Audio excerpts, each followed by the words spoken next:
Good morning, good afternoon. I hope you're doing fantastic. We are coming to you again from our super secret, non-disclosed underground bunker someplace out in the middle of Oldham County. And I am excited to be coming to you today to talk about article critiques and recapping this idea of research. So, as a reminder, we have an assignment that's coming up. That assignment has been placed out on Blackboard. I'll talk about that towards the end of class a little bit today and have some more things to say about that. And we have spent an enormous amount of time thinking about research. And so what I want to do right now is to spend a little bit of time recapping and getting back into the basics and pulling some of that stuff forward, because you have a framework now that you can wrap around the idea of qualitative research or quantitative research. Or when I say a lit review, you have a reference for what that means. You know what peer-reviewed is, and you know how to find that stuff. And so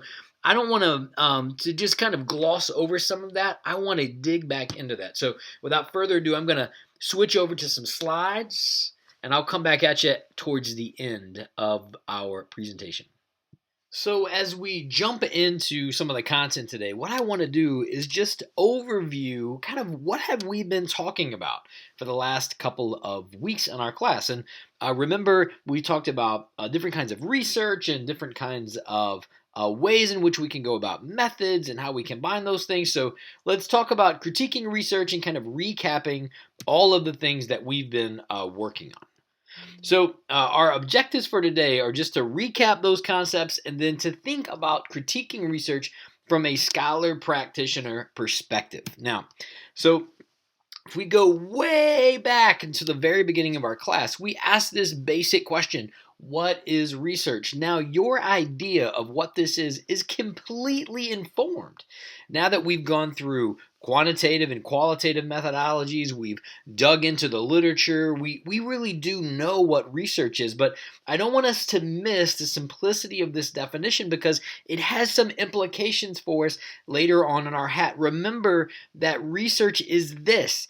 It is an orderly, investigative process for the purpose of creating new knowledge, and that is exactly what you're going to be doing with your hat projects. You are in the process of developing some new knowledge because you are taking literature, you're synthesizing all of that together, and you're creating something new, a new way to think about, a new way to see, and a new way to understand something. Now, there is this idea of basic versus applied and scientific versus practical. Now, I'm going to leave that for your textbooks. And remember, we've covered some of this already, but it would be a really good idea if you were to go back and kind of recap through, all right, what is basic versus applied or scientific versus practical? Now, if we take the idea of research in the same context in which our hat is grounded, we strive for this idea of real-world application. What drives this? Well, remember, it's problems that we face. It's questions that we have or that we need answers to. It's opportunities. It's challenges. It's problems. It's getting at the future, its strengths, its weaknesses, its opportunities, its threats. It's thinking about this through an appreciative inquiry framework. The idea of research is all about what is grounded in our reality, right? It is applied. It is essentially applied. And we want to know, what do we know about this, and is it important? Remember that we connect this with relevant literature, and you know how to do that. And now, when we say conduct direct observations and interviews, you have a framework for what that means. This isn't about going out in the middle of someplace and sitting in a chair and just kind of watching people. No. This is a qualitative method. This is a qualitative methodology that you can use to dig into what's happening. When we say interviews, we're just not talking about asking a couple of questions here and there. We're talking about really developing an interview protocol. What are the questions I'm going to be asking? And then knowing that we are the data collection tool when it comes to this qualitative inquiry. Now, remember, just as a brief recap, that there are two primary areas of research. There's conceptual and empirical. Remember that conceptual research is the presentation of an idea or framework that does not use direct or indirect experience to draw conclusions.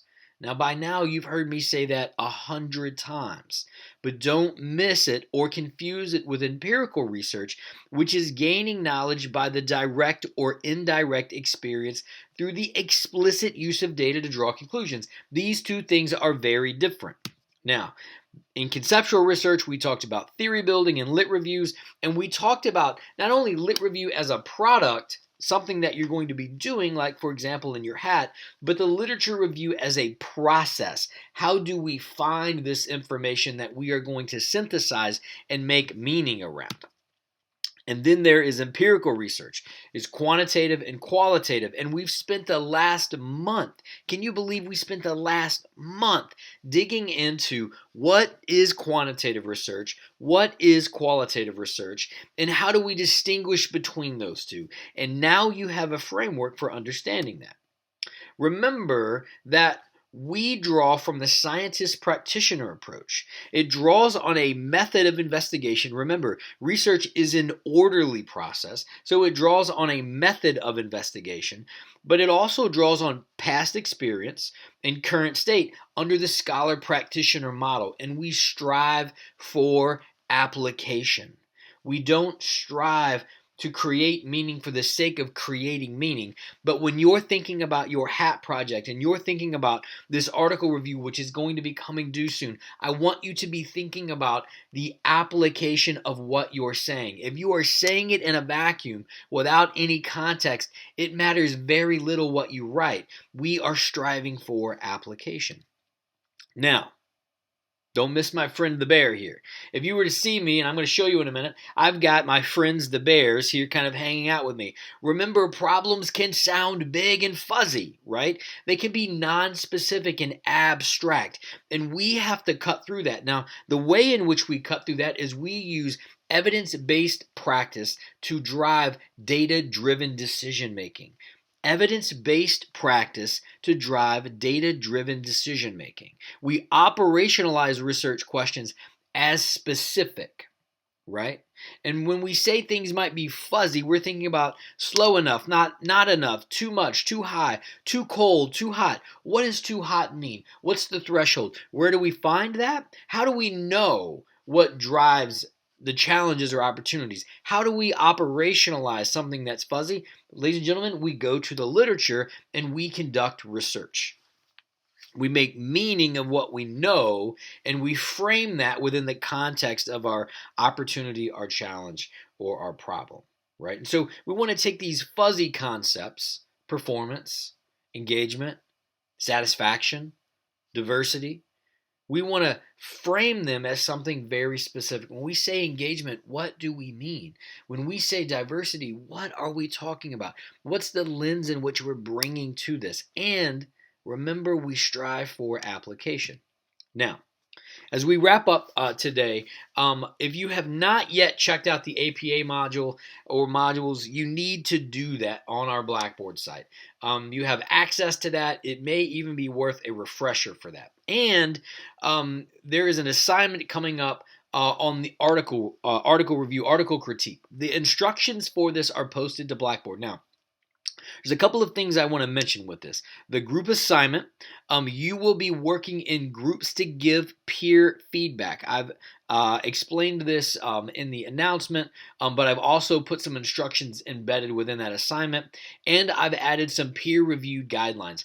These are things that I expect and you should expect both as a peer reviewer and as someone who will be the beneficiary of that peer review process, okay? The article critique assignment is due on 3/23, which is believe it or not, the date of our next scheduled class. So without further ado, let's go ahead and begin to wrap up our assignment today, or this kind of recap today.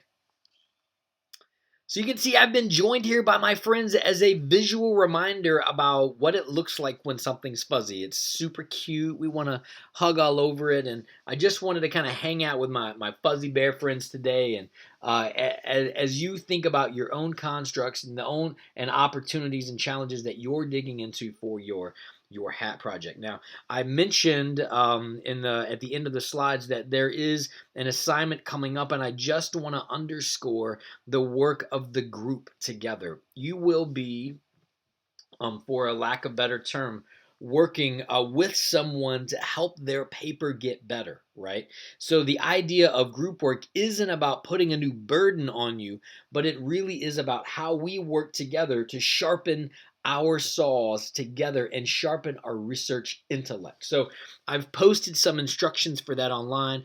I've embedded it within the announcement that came out about class this week, and I want you to just pay particular attention and find a way forward to work within your groups. I think that's going to be particularly important. Now, I addressed this again in the assignment protocol, which is the instructions for the assignment. Why are we doing this? Well, we have this big hat coming up, right? And I want us to get into the habit of working together and helping each other out in a way that will help our hats get better over time. Now, there'll be some explicit peer feedback regarding your hat that will be coming up, but right now I want to try this on a low stakes before we go high stakes and big stakes. Now, in addition to peer review and peer feedback and talking with me, you also have the Writing Center. You've heard me talk about that extensively over the last couple of weeks, and I don't want you to miss that, all right? That you have a tremendous amount of resources at your disposal to help you get better. Now, it's been a lot of content the last couple of weeks. As I mentioned in the slides, we spent almost an entire month digging into quantitative and qualitative research, thinking about methodologies, thinking about all of that good stuff, right? You've worked really hard. The end is coming very soon. You have so much to be proud of. You have come an amazingly long way. Many of you came into this class and research was something that you were nervous about. You were scared of. And now I see you embracing those constructs, and I couldn't be more proud and happy to be coming alongside you on this journey. Keep pushing. There's just a few weeks left. Keep pushing. If you need anything, you let me know. Until next time.